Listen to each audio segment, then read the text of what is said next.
My name is Annalise. Today is the wedding day of my younger sister Clara. Clara, the shining star around whom our family revolves, seems to charm everyone she meets with ease. And then I, the older sister, forever feel like a shadow just outside the warm circle of light. Our mother, Eleanor, makes no secret of her preferences.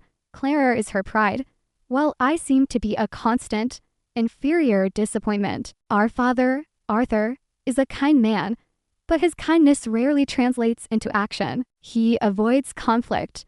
His silence often seems like tacit agreement with my mother's assessment of me. But it is this bias of theirs that will destroy everything, including Clara's wedding. The drive to the villa was long, winding through sun-drenched vineyards and ancient olive groves. Each kilometer brought a tightening knot in my chest, a familiar blend of obligation and a ridiculous, persistent flicker of hope. It's Clara's wedding, I told myself, gripping the steering wheel. Her happy day. Maybe today will be different. Maybe mother will see me, really see me. Just for today, I'd spent weeks choosing a gifted, delicate, handcrafted silver locket. Something timeless.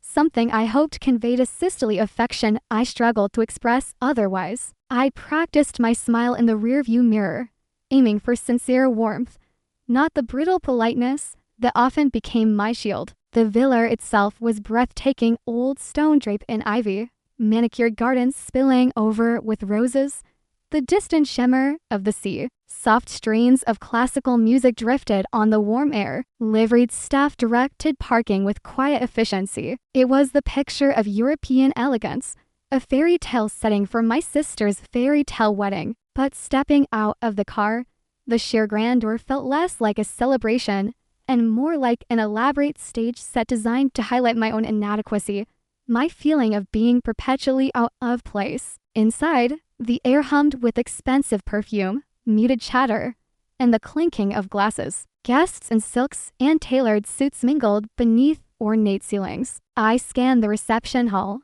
looking for familiar faces for my assigned seat. My eyes swept past the round tables draped in white linen, each adorned with extravagant floral centerpieces. Then I sort the main family table, positioned prominently near the dance floor, gleaming under the soft light. My mother was already there, holding court, a regal figure in dove gray. Clara, predictably, was surrounded by admirers, her laughter bright and clear. My father stood near the edge of the group, looking slightly adrift. My gaze continued, searching for my own name. Table after table, nothing. My heart began to thump with a sickening premonition. And then I saw it, tucked away in a dim corner, almost hidden behind a large potted fern and perilously close to a service door, sat a small, incongruous table meant for perhaps 2 people. On it, a single place setting, and a single name card, Annalise. The air rushed out of my lungs. It wasn't subtle. It wasn't an oversight. It was a statement, as clear and cold as the marble floor beneath my feet. Exclusion. Utter, deliberate exclusion. The carefully practiced smile dissolved from my face, replaced by a stinging heat behind my eyes. The music suddenly sounded jarring, the laughter abrasive. All the hope I'd foolishly nurtured crumbled into dust. This wasn't different. This was worse. This was public. Taking a deep, shaky breath, I forced my feet to move. I needed to understand, or perhaps, more accurately, I needed to hear the justification, however flimsy, directly. I navigated through the smiling strangers, my steps feeling heavy, robotic. I reached the main table, pausing beside my mother. Mother, I began, my voice tight despite my efforts to keep it level. My table, it seems to be over there, alone. Eleanor turned, her gaze sweeping over me with that familiar, assessing coolness that always made me feel slightly shabby, no matter how carefully I dressed. Annalise, she said, her tone clipped, devoid of warmth. Yes, we simply ran out of space at the main table with Julian's family and our closest connections. It was the most logical arrangement. She waved a dismissive hand towards the corner. Honestly, must you be so sensitive about everything? It's just a seat. Just a seat. The words hung in the air, heavy with implication. You are not a close connection. Your feelings are an inconvenience. There was no apology, no softening. It might have been her genuine belief in social hierarchies, placing influential guests above her own daughter. Or perhaps it was a calculated move, a way to ensure Clara remained the undisputed center of attention, even at my expense. Either way, the coldness was absolute. Just then, Clara drifted past, a vision in ivory lace, her arm linked possessively through Julian's. She bestowed upon me a fleeting, brilliant smile that didn't reach her eyes. "Annalise, so glad you could make it," she chirped, her voice high and musical. "Things are absolutely mad right now, you understand. Talk later." And then she was gone, swept back into the vortex of her own importance, leaving Julian to offer me a slightly strained, polite nod before being pulled away. She hadn't even glanced towards my isolated table. My discomfort was utterly invisible to her, or perhaps conveniently ignored. Was it simply habit, the way things had always been, or did she secretly relish this confirmation of her supreme status? The thought sent a fresh wave of bitterness through me. My last hope was my father. I found him near the edge of the terrace, nursing a drink and staring out at the view, his shoulders slumped. "Dad," Arthur started, turning towards me. His eyes, usually kind, flickered with something I recognized instantly, guilt mixed with helplessness. He wouldn't meet my gaze directly. "Annalise," he mumbled, fiddling with his glass. "The seating. Well, your mother handled all the arrangements. You know how she likes things just so." He cleared his throat, already looking for an escape. I see George over there. Need to catch up." And he slipped away, leaving me standing there, the unspoken apology hanging heavier than any excuse. His avoidance hurt almost as much as Mother's directness. His silence, his refusal to intervene, had always been a form of complicity. I turned and walked towards my designated corner. The vibrant celebration felt miles away, a world I couldn't access. Each step echoed the profound sense of isolation settling deep in my bones. It wasn't just about a table. It was about a lifetime of feeling peripheral, unseen, unimportant in the narrative of my own family. And the wedding, meant to be a joyous occasion, had become just another painful affirmation of that truth. I sank into the solitary chair, the fern casting long shadows, making me feel even more hidden, more erased. Sitting there, enveloped by the shadows and the distant murmur of celebration, the present humiliation bled seamlessly into the past. The sting of the seating arrangement wasn't just about this moment. It was the echo of 1,000 smaller slides, a culmination of years spent feeling like an invisible spectator in my own family. My mind, unbidden, drifted back to a specific afternoon years ago, one that had etched itself permanently into my understanding of my place in the world, or rather, my lack of it. I must have been about 15. It was a rainy Tuesday, the kind where the house feels both cavernous and claustrophobic. I was looking for a book in my parents' study, a room usually dominated by my father's quiet presence, but occasionally used by my mother for correspondence. Her antique writing desk was slightly ajar, a leather-bound journal peeking out. It wasn't locked. Curiosity, sharp and sudden, warred with a sense of unease. I knew I shouldn't, but the pull, the desperate desire for some insight into the enigma that was my mother, was too strong. My hand trembled slightly as I slid the journal out. I told myself I was just looking for a mention, any mention, of something I had done. I'd recently won a regional art prize, something I'd worked incredibly hard on, something I'd hoped, foolishly, might elicit a flicker of maternal pride. I flipped through the pages, Eleanor's elegant script filling line after line, and it was all Clara. Clara laughed today, the sound like tiny bells. Clara scored the winning goal and her hockey matched such spirit. Clara looked so lovely in her blue dress for the school dance. Page after page detailed my younger sister's life in minute, glowing detail her achievements, her friendships, her moods, even trivial anecdotes about her day. It was a loving, meticulous record of a cherished child. My fingers flew faster, scanning dates, searching months, then years. My art prize, nothing. The time I overcome my stage fright to play a piano solo at the school concert. Not a word. My acceptance into a competitive summer program. Silence. It wasn't just that my accomplishments were omitted. It was as if I, Annalise, simply didn't exist within those pages, within the private chronicle of my mother's heart. Years of my life, my struggles, my small victories erased. The feeling that washed over me then was far deeper than simple jealousy. It was a profound, chilling sense of non-existence. My quiet nature, my more introverted pursuits, my perceived lack of sparkle compared to Clara, it wasn't just overlooked. It was deemed unworthy of record, unworthy of thought. The indifference wasn't imagined. It was written, indelibly, in my mother's own hand. Sitting now at this lonely wedding table, that memory felt searingly present. The cold dismissal earlier, Clara's breezy indifference, father's uncomfortable escape, they weren't isolated incidents. They were consistent patterns, rooted in that fundamental, diary-confirmed truth.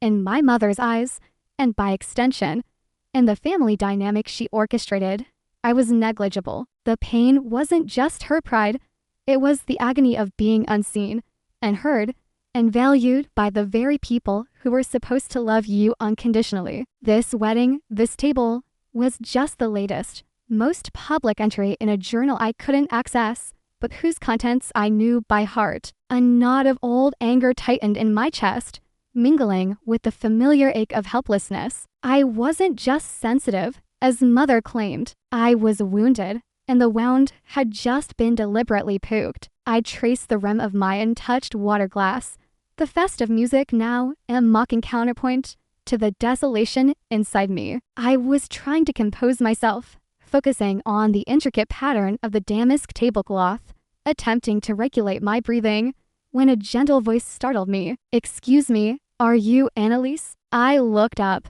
Standing beside my lonely table was an elegant woman with kind, intelligent eyes and silver hair swept back in a sophisticated chignon. She wore a tailored suit in a deep sapphire blue, and her smile, unlike Clara's, seemed genuine, tinged with concern. I recognized her instantly. Isabel, Julian's mother. I'd met her briefly during the engagement party, finding her warm and observant. "Yes, I managed." Surprised she had sought me out in this forgotten corner. "Mrs. Dubois." "Isabel, please," she corrected softly, her gaze taking in the single-place setting, the untouched glass, my shadowed position behind the fern. Her expression wasn't pitying, but rather thoughtful, perceptive. "I couldn't help but notice you were sitting rather apart. Is everything all right?" Her directness, coupled with the genuine warmth in her tone, was disarming. It was so starkly different from the interactions with my own family moments before. "Oh,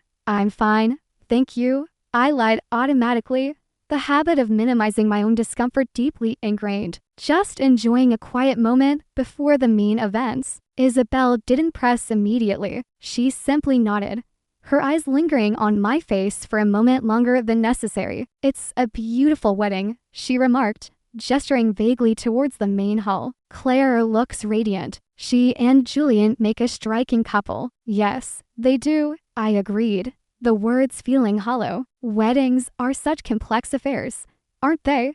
Isabel continued, her voice low and confidential, as if sharing a small secret. "So much emotion, so many undercurrents beneath the surface." She paused, looking directly at me again. "Family dynamics can be particularly intricate." There was something in her tone, a subtle emphasis, a knowing look in her eyes, that made me feel she saw more than just a guest sitting alone. It wasn't accusatory or intrusive, but rather an invitation, a quiet acknowledgement that perhaps the smooth, happy surface of the day wasn't the whole story. She sensed something amiss, something beyond a simple seating mishap. Perhaps her own observations of Clara, or interactions with my family, had already planted seeds of doubt or concern in her mind. I felt a strange flicker of something other than her curiosity, perhaps even a nascent sense of alliance. This woman, Julian's mother, a near stranger,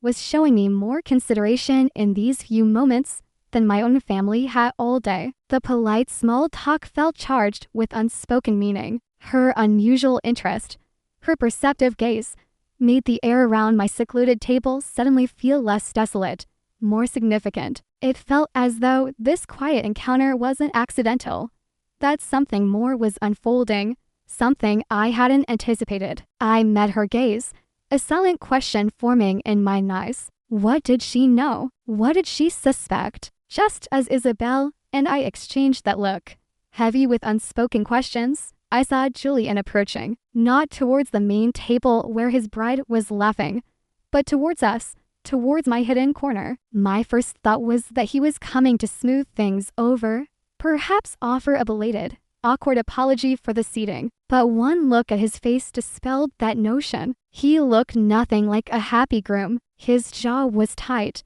his complexion pale beneath his tan, and his eyes held a troubled, almost haunted look. He bypassed the main celebration as if it didn't exist, his focus entirely on his mother and me. "Mother," he said, his voice low and strained. He nodded stiffly at me. "Annalise, can we speak privately for a moment? It's important." Isabel placed a reassuring hand on my arm. "Of course, Julian. Perhaps we can step onto the side terrace." My heart began to pound again, but this time with a different kind of anxiety, confusion, and a growing sense of dread. Something was seriously wrong. We moved away from the music and chatter, finding a secluded stone alcove overlooking a quiet courtyard fountain. The contrast between the festive sounds behind us and the sudden gravity of this private conference was jarring. Isabel turned to her son, her expression now serious, protective. Julian took a deep breath,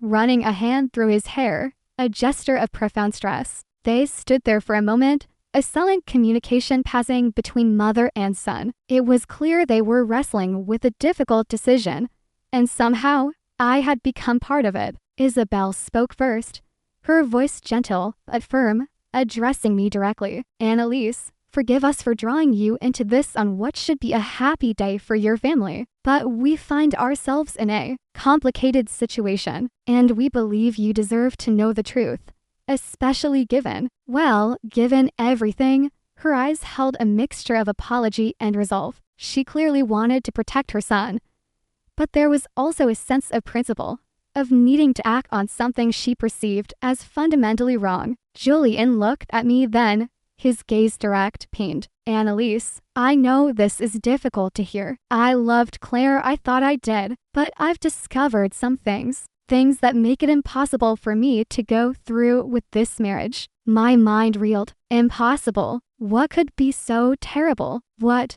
things? I stammered, disbelief warring with a strange, unsettling feeling that somehow this connected to the unease I'd always felt around my sister's seemingly perfect fate. They didn't dump it all on me at once. Isabel started cautiously. "We've had some concerns for a while," she said delicately. "Small things, initially, discrepancies in stories, an unusual focus on financial matters, discussions about prenuptial agreements that felt overly aggressive." Julian picked up the thread, his voice hardening. "It was more than that. A few weeks ago, I accidentally saw some messages on her tablet. She left it open." He hesitated, clearly pained by the memory of the betrayal. Messages between her and someone else, an old boyfriend, apparently. But the conversation wasn't nostalgic. He pulled out his phone, his hands shaking slightly. They were discussing finances, specifically my finances, how assets could be divided after a short-term union. They were talking about timelines, legal loopholes. He scrolled through, his thumb hovering over the screen before showing it to me. My eyes scanned the text snippets. Cold, calculating phrases jumped out. "Secure the main assets within the first year. Establish joint accounts quickly.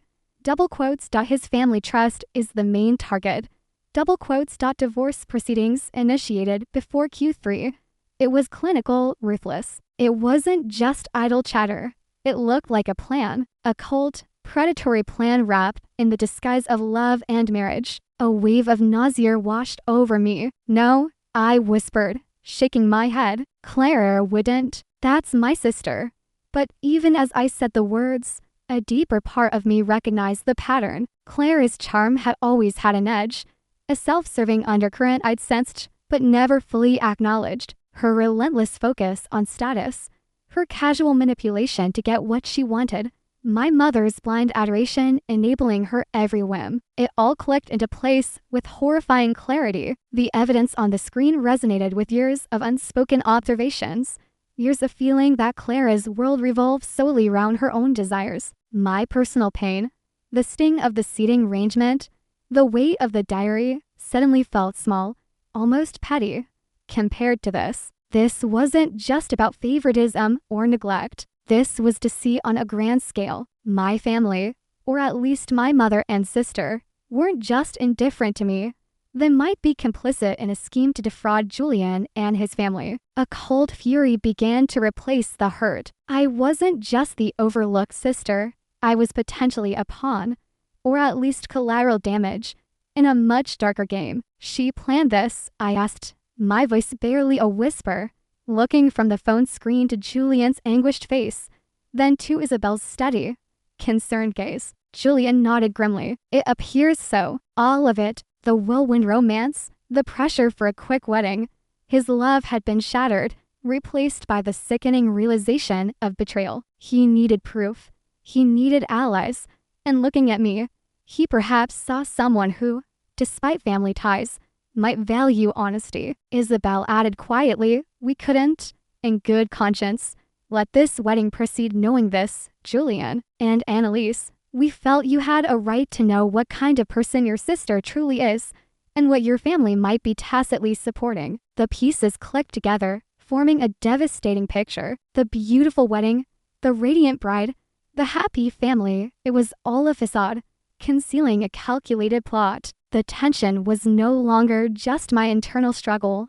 It was a palpable threat hanging over the entire event. I looked back towards the main hall, where Clara was likely still charming the guests, oblivious that her carefully constructed world was about to implode. And I knew, with a sinking certainty, that I couldn't remain silent. The air in the alcove felt thick with the weight of the revelation. Julian looked utterly broken, yet resolute. Isabel's expression was grim, but supportive. And one, I felt a strange mix of horror, vindication, and a cold, rising anger. My sister, the golden child, was a fraud. My mother's blind devotion had potentially enabled a devastating betrayal. What are you going to do? I asked Julian, my voice steadier now. I can't marry her, he stated flatly. I won't start a life based on such a fundamental deception. And I think everyone needs to know why. Isabel nodded. It's better the truth comes out now, Julian,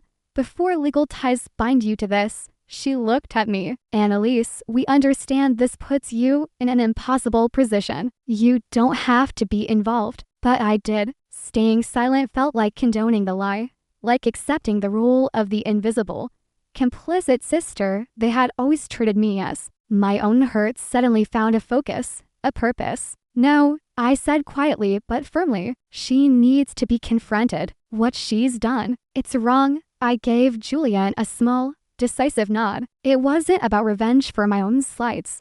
Not entirely. It was about the sheer, calculated cruelty of Clara's actions. We agreed on the timing, not a chaotic interruption, but a moment that demanded attention. The speeches. It felt fitting a time for public declarations, usually of love and well wishes, now repurposed for truth. We rejoined the reception, the three of us moving with a shared, grim purpose that set us apart from the oblivious guests. The music swelled, waiters circulated with champagne, and the facade of celebration continued. I took my place, not at my lonely corner table, but standing near the edge of the main gathering, close enough to see everything unfold. My heart hammered against my ribs. After the main course, the master of ceremonies tapped the microphone. Ladies and gentlemen, may I have your attention for the speeches?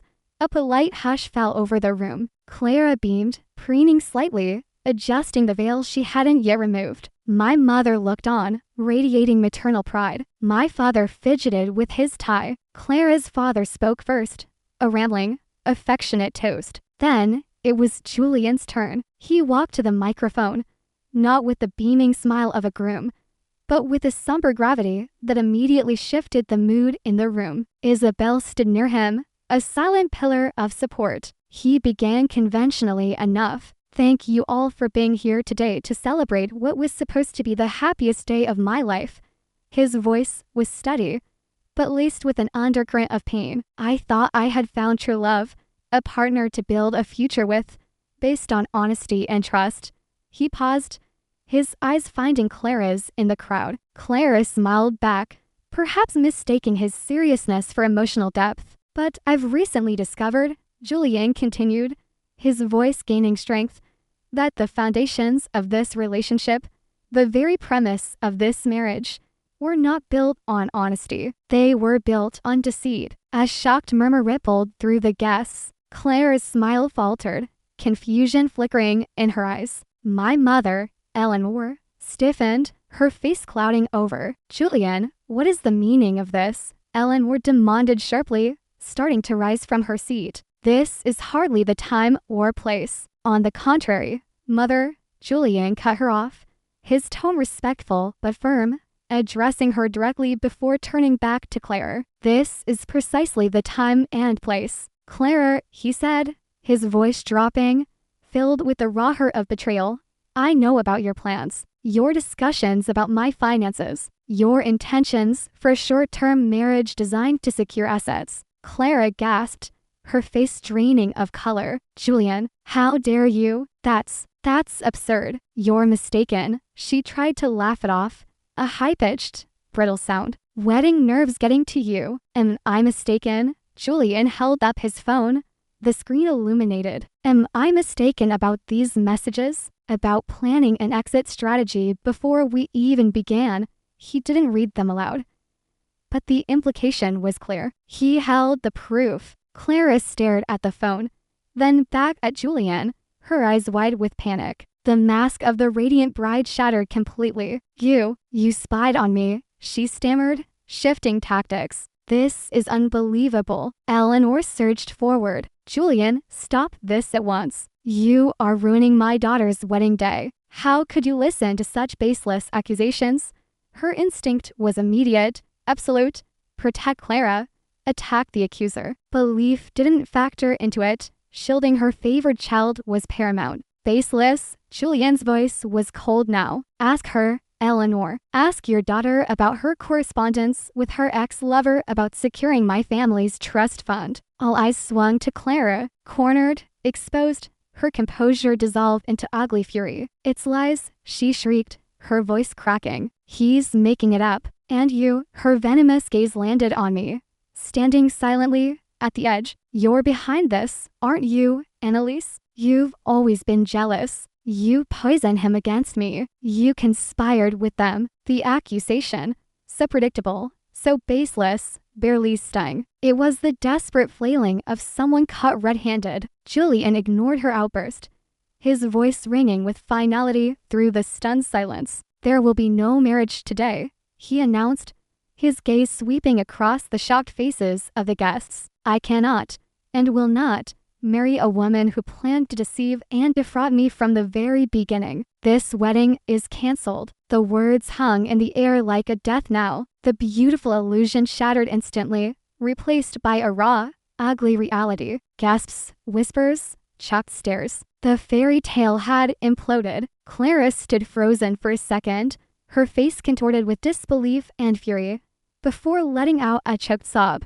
The confrontation was over, but the fallout was just beginning. Chaos erupted. The carefully orchestrated elegance dissolved into a messy tableau of shock, confusion, and rising voices. Guests murmured amongst themselves, some looking horrified, others morbidly fascinated. Clara, recovering from her initial shock, began to wail, a mixture of fury and self-pity. Eleanor rushed to her side, trying to shield her, glaring daggers at Julian and Isabel, who stood their ground, pale but resolute. Amidst this maelstrom, I felt a touch on my arm. I turned to see my father, Arthur, for the first time that day, perhaps for the first time in years, regarding something truly difficult. He looked me directly in the eye. The usual avoidance was gone, replaced by a deep, visible shame and a profound sadness. His face was ashen. His shoulders slumped not in helplessness this time, but under the weight of a long overdue realization. Annalise, he said, his voice trembling slightly but clear, cutting through the surrounding noise just enough for me to hear. I am so sorry. He swallowed, his gaze unwavering. I knew, deep down, how things were skewed, how your mother, how Clara, and how you were treated. His eyes glistened. I stayed silent. I didn't stand up for you. I avoided everything, and I was wrong. So terribly wrong. The words, simple and direct, landed with surprising force. It wasn't an excuse, not a justification, just an admission. The shock of Julian's revelations, the undeniable ugliness of Clara's actions laid bare, and perhaps seeing the quiet strength in my stance as I watched it all unfold. Something had finally broken through his decades of conflict avoidance. I looked at my father, seeing not just the man who had failed to protect me, but also a man trapped by his own weakness, now finally confronting it. A flicker of something warm, perhaps the ghost of affection, stirred within me, quickly followed by the weary resignation born of long habit. His apology couldn't erase the years of hurt, the ingrained patterns of neglect, the profound sense of invisibility. It couldn't undo the diary, or the lonely table, or the countless smaller wounds. Thank you, Dad, I said quietly, my voice even. I accepted the apology, acknowledging the courage it took for him to finally offer it. But forgiveness, that felt like a distance shore I hadn't reached yet, perhaps never would entirely. I appreciate you saying that. He nodded, seeming to understand the unspoken limitations of my response. He knew it wasn't absolution. It was a beginning, perhaps, but the damage ran deep. He squeezed my arm gently,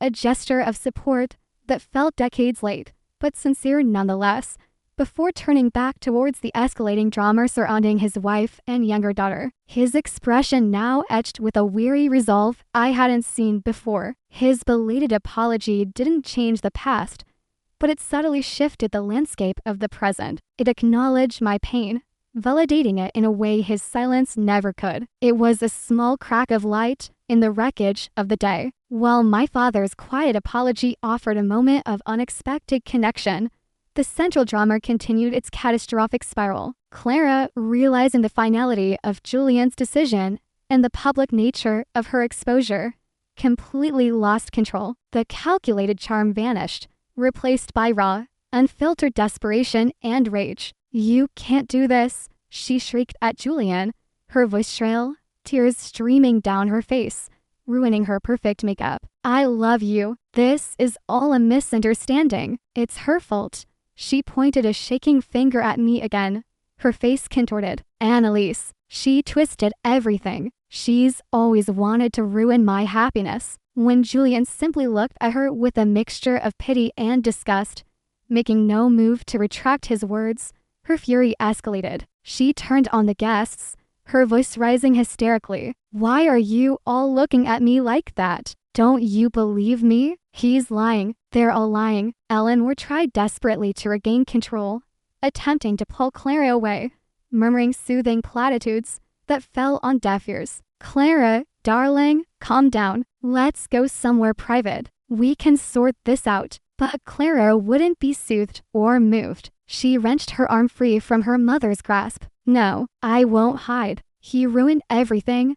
In a fit of pique, she grabbed a champagne flute from a nearby table and hurled it towards the elaborate wedding cake. It missed, shuddering against the wall with a sharp crack, silencing the room for a split second before the horrified murmurs resumed. Clara, Eleanor gasped, aghast at the public display. But Clara was beyond reason. She started sobbing uncontrollably, sinking towards the floor, then lashing out verbally again, spewing incoherent accusations and curses, blaming Julian, blaming Isabel, blaming me, blaming fate. It wasn't the calculated performance of a victim.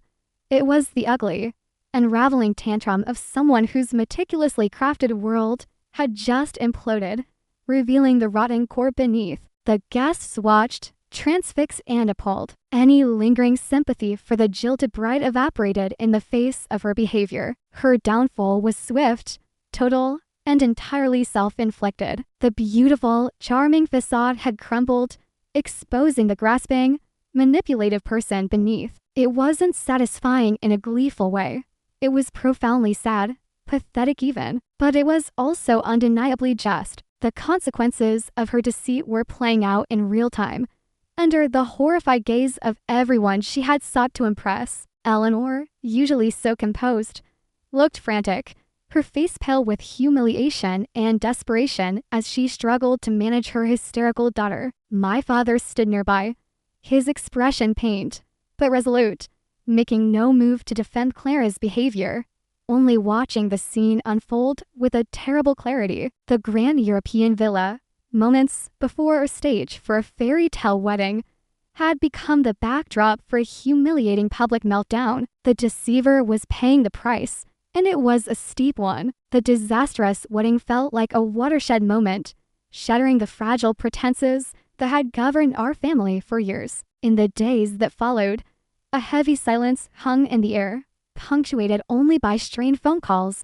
and the frantic damage control attempts orchestrated primarily by my mother. Clara, I heard, had retreated into seclusion, alternating between blaming everyone else and wallowing in self-pity. A few days later, I knew I needed to speak to my mother, not to rehash the events, not to seek an apology I knew would never come, but to establish boundaries for myself. I called her, choosing the distance of the phone over a face-to-face encounter I wasn't ready for. Her voice was tight, brittle with defensiveness when she answered. "Annalise, I suppose you're calling to gloat." "No, Mother," I replied, keeping my tone calm, level. The old urge to argue, to plead my case, to make her see, had finally subsided. It felt futile now. "I'm calling to tell you my decision." "Your decision," she echoed wearily. "I need space," I said simply. "A lot of space. From you and from Clara." What happened at the wedding? It wasn't just about Julian. It brought a lot of things into focus for me. I can't keep participating in a dynamic where I'm constantly dismissed and hurt. There was a sharp intake of breath on the other end. "So you're blaming me, blaming Clara, after what that awful boy did?" The familiar pattern. Deflect, defend Clara, assign blame elsewhere. "I'm not assigning blame right now, Mother," I said, feeling a newfound sense of detachment. This wasn't about winning an argument, it was about self-preservation. "I'm stating a fact. The situation is unhealthy for me. I need time away. Time to heal and figure things out on my own. I won't be visiting or calling for a while. I need to protect myself." "Protect yourself from your own family." Her voice rose, laced with indignation and perhaps a flicker of fear at losing control. "Yes," I said softly but firmly. "Sometimes that's necessary. I hope one day things can be different. But right now, I need distance." I didn't wait for her response, just added a quiet, "Goodbye, Mother," and ended the call. It wasn't an act of revenge, but a necessary amputation to stop the spread of poison in my own life. It felt less like anger and more like quiet liberation. My conversation with my father was different. I met him for coffee a day later in a neutral cafe. He looked older, tired, but the shame in his eyes had been replaced by a quiet sadness and a hint of resolve. "I meant what I said at the wedding, Annalise," he began. "I know it was too little, too late, but it's true." "I know, Dad," I acknowledged, "and I appreciate it more than you know. Your mother, she's struggling to accept what Clara did," he admitted, stirring his coffee endlessly. "She's trying to spin it, find ways it wasn't Clara's fault." "I figured as much," I said wryly. "But I see it," he said, meeting my gaze. "I see it now, and I see how much damage my silence has done over the years," he sighed. "What you told your mother about needing space?" "Yes, I understand," he said. "I won't pressure you. You deserve peace. You deserve to build your own life, free from all this." He hesitated. "But I hope someday you and I can find a way forward." Slowly. "Me too, Dad," I said, And this time, it felt true. His belated awakening didn't erase the past, but it offered a sliver of hope for a different kind of future connection, one built on honesty rather than avoidance. But I do need time. Time to heal, to figure out who I am outside of the family drama. He nodded, accepting it. Take all the time you need, Annalise. Just know, I'm here when you're ready. Leaving the cafe, I felt lighter than I had in years. I hadn't sought validation or forced forgiveness. I had simply stated my needs and drawn my lines. For the first time, I felt truly in control of my own narrative, no longer defined solely by my family's perception or neglect. Weeks turned into a quiet month. I kept my word, maintaining distance from Mother and Clara. News trickled through peripherally. Clara had retreated further, the scandal casting a long shadow.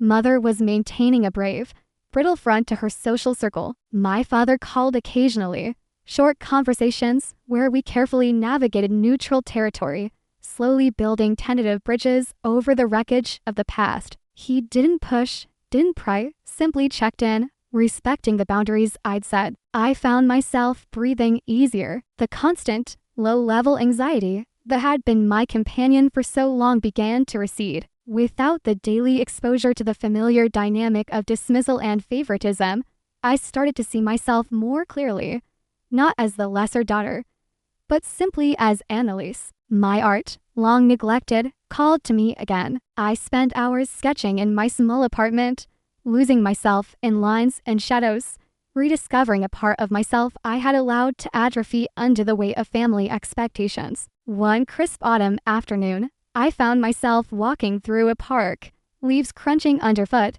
the air fresh and clean. The sun felt warm on my face. I wasn't consciously heading anywhere specific, just enjoying the simple act of moving forward, unaccompanied, unjudged. I thought about the wedding, the drama, the pain. It still hurt, but the sting had lessened, replaced by a sense of clarity. The events hadn't just exposed Clara's deceit.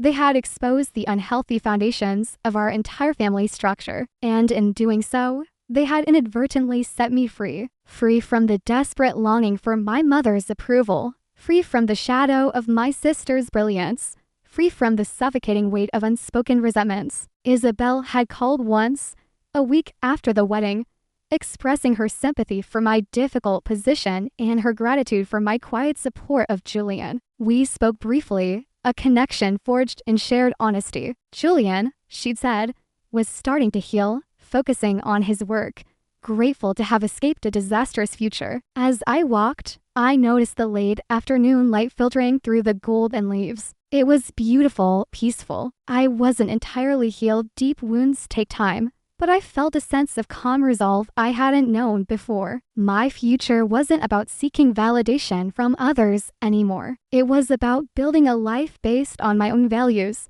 my own worth, my own peace. A faint smile touched my lips, not one of forced politeness or triumphant vindication, but one of quiet self-acceptance. The path ahead was uncertain, perhaps solitary for a while, but it was mine. My gaze lifted from the path at my feet to the horizon, clear and open. True validation comes not from seeking approval where it's consistently denied, but from recognizing your own worth and having the courage to step away from toxic dynamics to protect your peace and build your own path forward. How do you find today's story? Leave a comment below.